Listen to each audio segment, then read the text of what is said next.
দফায় দফায় মন্ত্রী এবং দলের গুরুত্বপূর্ণ পদে থাকার পরেও তিনি গড়ে তোলেননি সম্পদের পাহাড়, বরং তার সম্পদ দিন দিন কমেছেই। পৈতৃক বাড়ি ছাড়া তার আর ব্যক্তিগত কোনো বাড়ি, প্লট, ফ্ল্যাট কিছুই নেই। এমনকি সরকারি সুবিধা পরিহার করে স্ত্রীর চিকিৎসার জন্য তিনি বিক্রি করেছিলেন উত্তরাধিকার হিসেবে পাওয়া গুলশানের বাড়িটিও। গুলশানে জাতীয় চার নেতার নামে বরাদ্দ করা প্লট থেকে সৈয়দ নজরুল ইসলামের ছেলে হিসেবে তিনি 2% জমি পেয়েছিলেন। স্ত্রীর চিকিৎসার জন্য সেই জমিও তিনি বিক্রি করে দিয়েছিলেন। আওয়ামী লীগের সাবেক সাধারণ সম্পাদকের শুধুমাত্র কিশোরগঞ্জ সদরের যশোদল ইউনিয়নের যশোদল বীরদামপাড়া গ্রামে 15% জমির উপরে একটি পৈতৃক বাড়ি এবং ময়মনসিংহের কলেজ রোডে 8% জমির উপরে একতলা সাধারণ একটি বাড়ি রয়েছে, যা তিনি উত্তরাধিকার সূত্রে পেয়েছিলেন। এমনকি অনাড়ম্বর জীবনে অভ্যস্ত এই মানুষটি চিকিৎসার জন্য স্ত্রীকে লন্ডন থেকে জার্মানি নেওয়ার জন্য পর্যাপ্ত টাকা না থাকায় দুবার প্লেনের টিকিটের তারিখও পরিবর্তন করেছিলেন। বর্তমান সময়ের রাজনীতিতে এমন বিরল সততার দৃষ্টান্ত রেখে যাওয়া এই মানুষটি হলেন বাংলাদেশের প্রথম অস্থায়ী রাষ্ট্রপতি সৈয়দ নজরুল ইসলামের ছেলে সৈয়দ আশরাফুল ইসলাম।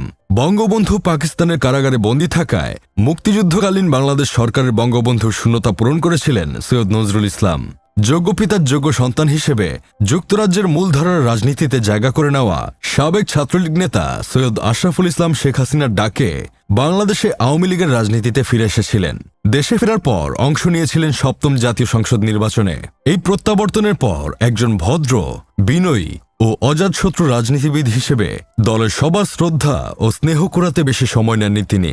2016 সালে আওয়ামী লীগের 20তম কাউন্সিলে ওবায়দুল কাদেরকে সাধারণ সম্পাদক নির্বাচিত করার মাধ্যমে সৈয়দ আশরাফকে যখন এই দায়িত্ব থেকে বিদায় দেওয়া হয়, তখন আরেক দফা তার প্রতি নেতাকর্মীদের আবেগানুভূতি ও সমর্থন দৃশ্যমান হয়েছিল।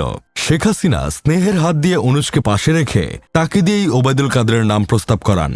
কিন্তু সম্মেলনের উদ্বোধনী অনুষ্ঠানে তিনি যে আবেগঘন বক্তব্য রাখেন তা কাউন্সিলরদের আবেগ আপ্লুত করেছিল। তুমুল জনপ্রিয়তা নিয়ে দলের সাধারণ সম্পাদক পদ থেকে বিদায় নিয়েছিলেন সৈয়দ আশরাফুল ইসলাম।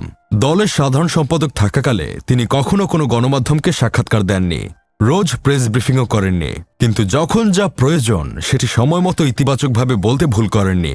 অতি কথন, ক্ষমতার দম্ভ যেমন তাকে স্পর্শ করেনি, তেমনি গণমাধ্যমের সমালোচনায় ব্যক্তিগত আক্রোশ পোষেননি।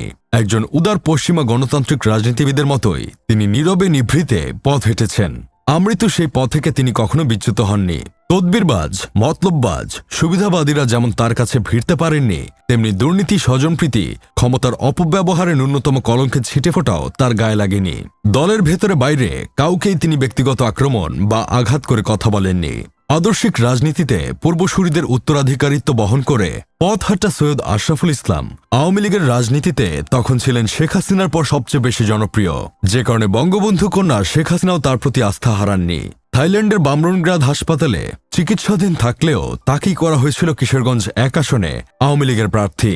দেশে না থেকেও সৈয়দ আশরাফুল ইসলাম কিশোরগঞ্জ সদর ও হোসেনপুর উপজেলা নিয়ে গঠিত এই আসন থেকে বিপুল ভোটের ব্যবধানে জয়ী হয়ে সংসদ সদস্য নির্বাচিত হয়েছিলেন।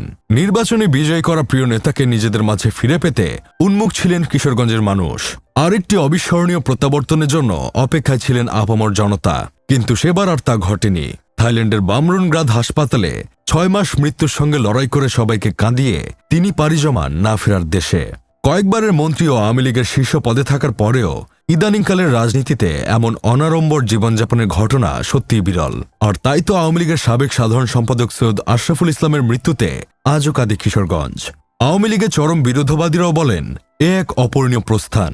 রাজনীতির এই মহানায়কের প্রস্থানে রাজনীতি যেন হয়ে পড়েছে ছন্দহীন।